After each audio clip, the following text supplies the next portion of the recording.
गार्गी वैदिक एस्ट्रोलॉजी में एक बार फिर से मैं आप सभी का स्वागत करता हूं। पिछली बार हमने बुधवार को जो हमारा वीडियो बनाया था ज्योतिष के ऊपर, उसके अंदर हमने ग्रहों के कारक तत्वों के बारे में, ग्रहों के दानों के बारे में और रत्न के बारे में काफी सारी विषयों पे चर्चा की।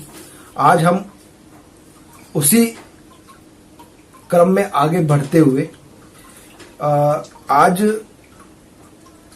वैदिक एस्ट्रोलॉजी के अंदर पंचांग भी अपने आप में काफी महत्वपूर्ण विषय है और इसका काफी महत्व है। जब आप ज्योतिष को समझने का प्रयास करते हैं तो ज्योतिष के अंदर पंचांग काफी महत्व रखता है और पंचांग को सरल प्रकार से, पंचांग के विषय में बीच बीच में मैं आपको ज्योतिष के साथ साथ पंचांग के विषय में भी समझाता रहूंगा। आज हम पंचांग को समझने का बेस जो होता है, बिल्कुल बेस से स्टार्ट, जैसा कि मैंने आपको पहले भी कहा था कि मैं अपने इस चैनल के माध्यम से एस्ट्रोलॉजी को बिल्कुल स्टेप बाय स्टेप आप लोगों को समझाने का प्रयास करूंगा और ये बिल्कुल ही बेसिक से स्टार्ट होकर आगे धीरे धीरे मैं इसको बढ़ाऊंगा। यहाँ मैं आप सभी से एक निवेदन यह भी करना चाहता हूं कि जिस दिन आपको जितना पढ़ाया जाए आप उसे कंठस्थ करने की कोशिश करें, उसे बार बार रिपीट करें, बार बार पढ़ें और जब एक चैप्टर आपका पूरा हो जाए तभी आप दूसरे चैप्टर पर बढ़ें, उससे पहले ना बढ़ें। तो आज हम नक्षत्रों के बारे में, नक्षत्रों के स्वामी के बारे में और एक बेसिक प्रश्न जो अधिकतर लोग अपनी कुंडली दिखवाते समय या जिनके पास कुंडली नहीं है, एक बेसिक प्रश्न वो जो कुंडली दिखवाते समय अधिकतर लोग एस्ट्रोलॉजर से पूछते हैं, या जिन भाई बहनों के पास कुंडली नहीं है वो कैसे जाने, उस विषय में मैं आपको इस चीज का, इस विषय के बारे में अच्छे तरीके से समझाने का प्रयास करूंगा। आइए अब हम आगे इस टॉपिक को स्टार्ट करते हुए, यहाँ पे मैंने 27 नक्षत्रों के नाम लिख दिए। मैं आपको एक एक करके बोल के भी बता देता हूँ किस तरीके से 27 नक्षत्र जो होते हैं हमारे। तो देखिए यहाँ पे मैंने लिखा है नक्षत्र 27 + 1 यानी 28 नक्षत्र होते हैं। अब 28 और 27 दोनों नक्षत्रों को मैं आपको समझाता हूँ किस तरीके से, क्या कैलकुलेशन इसकी होती है। तो देखिए, अश्विनी, भरणी, कृतिका, रोहिणी, मृगशिरा, आद्रा, पुनर्वसु, पुष्य, अश्लेषा, ये 9 नक्षत्र होते हैं।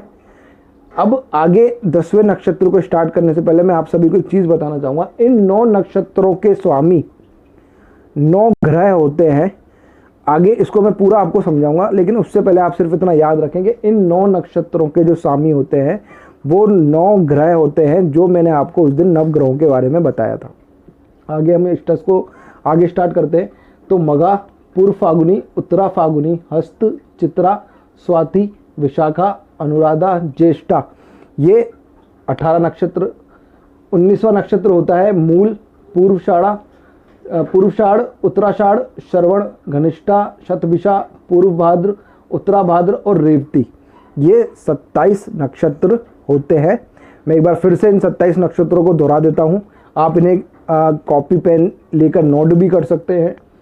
अश्विनी, भरणी, कृतिका, रोहिणी, मृगशिरा, आद्रा, पुनर्वसु, पुष्य, अश्लेषा, मघा, पूर्व फागुनी, उत्तरा फागुनी, हस्त, चित्रा, स्वाति, विशाखा, अनुराधा, ज्येष्ठा, मूल, पूर्वाषाढ़, उत्तराषाढ़, श्रवण, घनिष्ठा, शतभिषा, पूर्व भाद्र, उत्तरा भाद्र और रेवती।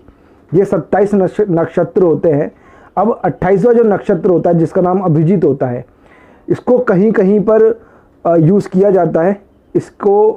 इसके बारे में आपको कई ग्रंथों में भी इसका वर्णन मिल जाएगा, श्रीमद् भागवत में भी इसका वर्णन आता है। तो 28वां जो नक्षत्र होता है वो होता है उत्तराषाढ़ और श्रवण के बीच में अभिजीत नक्षत्र को माना जाता है। इसके विषय में मैं आपको आगे पूर्ण जानकारी विस्तार पूर्वक दूंगा। अब हम इन जो 27 नक्षत्र हैं इनके स्वामियों को याद करने का एक बहुत इजी फॉर्मूला मैं आप सभी को समझाता हूं। देखिए, आप इन नक्षत्रों को 3 पार्ट्स में लिखें। 9 नक्षत्र ए पार्ट में, 9 नक्षत्र बी पार्ट में और 9 नक्षत्र सी पार्ट में। ये 3 नक्षत्र हो गए। अब आप इनके सामने इनकी कैलकुलेशन मैंने लिखी हुई है। पहले नंबर पे अश्विनी आता है, सेकंड पे भरणी, थर्ड पे कृतिका, फोर्थ पे रोहिणी, इस तरीके से। तो देखिए, फर्स्ट पहला नक्षत्र, 10वां नक्षत्र और 19वां नक्षत्र यानी अश्विनी, मघा और मूल, तीनों नक्षत्रों का स्वामी एक होता है केतु। यहाँ मैंने लिखा भी है 1, 10 और 19 नक्षत्र का स्वामी केतु होता है। इसी तरीके से सभी होते हैं। जैसे हम बात करें तो 5वां, 14वां और 23वां यानी मर्गशीर, चित्रा और घनिष्ठा का स्वामी मंगल होता है। इसको मैं आपको विस्तार पूर्वक समझा देता हूँ। पहला नक्षत्र, 10वां नक्षत्र और 19वें नक्षत्र का स्वामी केतु होता है। दूसरे नक्षत्र 11वें और 20वें का स्वामी शुक्र होता है। तीसरे 12वें और 21वें का स्वामी सूर्य होता है। चौथे 13वें और 22वें का स्वामी चंद्र होता है। 5वें 14वें और 23वें का स्वामी मंगल होता है। छठे 15वें और 24वें का स्वामी राहु होता है। और 7वें 16वें 25वें का स्वामी गुरु होता है। 8वें 17वें और 26वें का स्वामी शनि होता है। और 90वें और 18वें 27वें का स्वामी बुध होता है। जैसा मैंने यहाँ पे लिख रखा है, आप इनको संख्या के अनुसार लिख ले। 3 पार्ट में 1, 10, 19, 2, 11, 20, 3, 12, 21, 4, 13, 22, 5, 14, 23, 6, 15, 24, 7, 16, 25, 8, 17, 26, 9, 18, 27। और आप अगर इसको देखेंगे तो आपको सिर्फ ऊपर वाली कैलकुलेशन याद रखनी है, बाकी की एज इट इज 9 तक यूँ पूरी की पूरी आ जाएगी। उसके बाद इनके स्वामी लिखे हुए हैं केतु, शुक्र, सूर्य, चंद्र, मंगल, राहु, गुरु, शनि और बुध। इसको याद करने का फॉर्मूला भी मैं अभी आपको बताऊंगा। इसके बाद हम बात करेंगे हिंदी महीनों की। देखिए, हिंदी महीने भी अपने आप में काफ़ी महत्वपूर्ण होते हैं। इनका भी ज्योतिष शास्त्र में काफ़ी महत्व होता है। और ज्योतिष के साथ साथ जब आप कर्म कांड को भी पढ़ेंगे तो भी इनका काफ़ी महत्व होता है। तो इसे भी, और पंचांग में भी इनका काफ़ी महत्व होता है, तो इसे भी याद करना चाहिए और समझना चाहिए। तो मैं आपको समझाता हूँ इसके बारे में। देखिए, जनवरी मैंने यहाँ पे लिख दिया है अंग्रेजी महीनों के नाम: जनवरी, फरवरी, मार्च, अप्रैल, मई, जून, जुलाई, अगस्त, सितंबर, अक्टूबर, नवंबर, दिसंबर। इस तरीके से इन 12 महीनों के नाम हिंदी में जो होते हैं, माह जो होते हैं, मैं आपको वो बताता हूँ। इसके सामने लिखा हुआ है: जनवरी को पौष, फरवरी को माघ, मार्च को फागुन, अप्रैल को चैत्र, मई को बैसाख, जून को ज्येष्ठ, जुलाई को आषाढ़, अगस्त को श्रवण, सितंबर को भाद्रपद, अक्टूबर को अश्विन, नवंबर को कार्तिक, दिसंबर को मार्गशीर्ष कहते हैं। तो आप इसे भी याद करने का प्रयास करें और इसे अच्छे तरीके से याद करें, क्योंकि ये आपकी काफ़ी जगह आगे पंचांग में, जो लोग पंचांग सीखना चाहते हैं, पंचांग के विषय में जानना चाहते हैं, उन लोगों को आगे ये काफ़ी मदद करेगा। और इसे आप कंटेस्ट करने की कोशिश करें। साथ ही मैं आपसे ये निवेदन करूंगा कि आप इन नक्षत्रों को भी सीरियस वाई कंटेस्ट करने की, इनके स्वामियों को कंटेस्ट करने की पूर्ण कोशिश करें, क्योंकि ये आपके पंचांग में भी काम आएगा और ये आपको आगे ज्योतिष शास्त्र में भी काफ़ी काम आएगा। तो आगे मैं आपको इसके विषय में और समझाता हूँ। अब जैसा कि मैंने अभी आप सभी को बताया था कि मैं आज इस वीडियो में आप सभी को एक कॉमन जो प्रश्न अधिकतर लोगों के द्वारा पूछा जाता है उसका जवाब आज इस वीडियो में दूंगा। तो अधिकतर लोगों का जो एक प्रश्न होता है कि हमारे गण कौन से हैं, हम कैसे पता करें कि हमारे गण कौन से हैं। तो देखिए, आज उस विषय में मैं आप सभी को आसानी से सरलता पूर्वक समझाने की कोशिश करूंगा, कैसे पता करें आप किस गण के हैं। तो देखिए, अगर आपको ये पता है कि आप किस नक्षत्र में हुए हैं, मोबाइल के ऊपर प्ले स्टोर पे कई एप्लीकेशंस होती हैं जिनको डाउनलोड करके आप ये पता कर सकते हैं कि आप किस नक्षत्र के हैं। तो आप वहाँ से किसी भी एक सॉफ्टवेयर को डाउनलोड कर लें और डाउनलोड करने के बाद में आप उस सॉफ्टवेयर से ये पता करें कि आप किस नक्षत्र के हैं। अब जब आपको ये पता लग जाएगा कि आप किस नक्षत्र के हैं, तो अब मैं आपको बताता हूँ कि आप किस तरीके से ये पता करें कि आप किस गण के हैं। तो देखिए, नक्षत्र जो हैं अश्वनी, मृगशिरा, रेवती, हस्त, पुष्य, पुनर्वसु, अनुराधा, श्रवण, स्वाति। दोबारा सुन लीजिए, अश्वनी, मृगशिर, रेवती, हस्त, पुष्य, पुनर्वसु, अनुराधा, श्रवण, स्वाति। यह जो नक्षत्र हैं, जिन भी लोगों का जन्म इन नक्षत्रों में हुआ है वह सभी देवगण में आते हैं। इस बात का आप सभी लोग ध्यान रखें।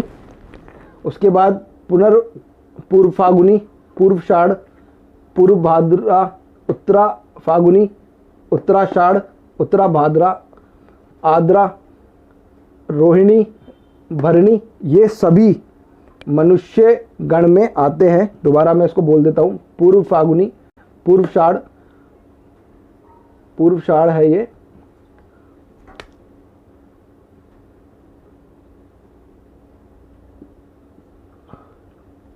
पूर्व भाद्रा, उत्तरा फागुनी, उत्तराषाढ़, उत्तरा भाद्रा, आद्रा, रोहिणी, भरणी मनुष्य गण में आते हैं। और अंत में जो आता है तो देखिए, कृत्तिका, मघा, अश्लेषा, विशाखा, शतभिषा, चित्रा, ज्येष्ठा, घनिष्ठा और मूल। दोबारा सुन लीजिए, कृत्तिका, मघा, अश्लेषा, विशाखा, शतभिषा, चित्रा, ज्येष्ठा, घनिष्ठा और मूल, ये सभी राक्षस गण में आते हैं। तो अब आप ये समझ सकते हैं कि आप किस गण के हैं। आपका जिस नक्षत्र में जन्म हुआ है, आप उससे आसानी से इस चीज़ को पता लगा सकते हैं कि आप किस गण के हैं। और साथ ही इस विषय पर बहुत ही कम एस्ट्रोलॉजर्स वीडियो बनाते हैं, क्योंकि ये बड़ा छोटा विषय है, लेकिन काफ़ी ज़्यादा प्रश्न इस विषय पे पूछे जाते हैं। मुझसे कई लोगों ने कुंडली दिखवाते समय ये पूछा है कि हम किस गण के हैं। तो आज के बाद आपको ये चीज़ किसी से पूछने की आवश्यकता नहीं पड़ेगी। और आगे मैं इन गणों के स्वभाव के बारे में, इनके बारे में वीडियो बनाऊंगा, तो आप ये भी समझ सकते हैं कि ये गण के हिसाब से इंसान का स्वभाव कैसा होता है, उसकी प्रकृति कैसी होती है। यहाँ पे मैंने 4 फॉर्मूले और लिखे हैं, जिन्हें आप, जो लोग पंचांग को और अच्छे से सीखना चाहते हैं या जिन लोगों का इसमें इंटरेस्ट है, उन लोगों के लिए ये चीज़ काम आ सकती है। तो देखिए, शादी के समय जब हम पत्रिका मिलाते हैं वर और कन्या की, तो उस समय वर कन्या अगर एक ही गण के हैं, मान लीजिए तीनों में से किसी भी एक ही गण के हैं, तो दोनों में बहुत प्रीति रहती है, दोनों में जो विचार होते हैं वो अच्छे से मिलते हैं एक दूसरे से, दोनों का जीवन मधुर रहता है। अगर एक देवगण का है और एक मनुष्य गण का है तो साधारण प्रीति रहती है, यहाँ पे भी कोई ज़्यादा परेशानी वाली बात नहीं आती। तीसरा, अगर एक मनुष्य गण है और दूसरा राक्षस गण है तो ऐसे में मृत्यु के चांसेस बने रहते हैं। और चौथा फॉर्मूला जो है वो है, एक देवगण का हो और एक राक्षस गण का हो तो कलह की स्थिति बनी रहती है। हालांकि ये फॉर्मूला फलित करते समय पूर्ण इसी फॉर्मूले के ऊपर अपना फलादेश नहीं देना चाहिए। आगे नवांश कुंडली, चंद्र कुंडली और ग्रहों के बारे में भी पूरी अच्छी तरीके से जांच पड़ताल करने के बाद, या उससे कुंडली का निर्णय पूरा देखने के बाद, कुंडली समझने के बाद आगे निर्णय देना चाहिए। तो आज हमने ज्योतिष शास्त्र में पंचांग को समझने की कोशिश की। इसी के साथ मैं आप सभी से विदा लेता हूं।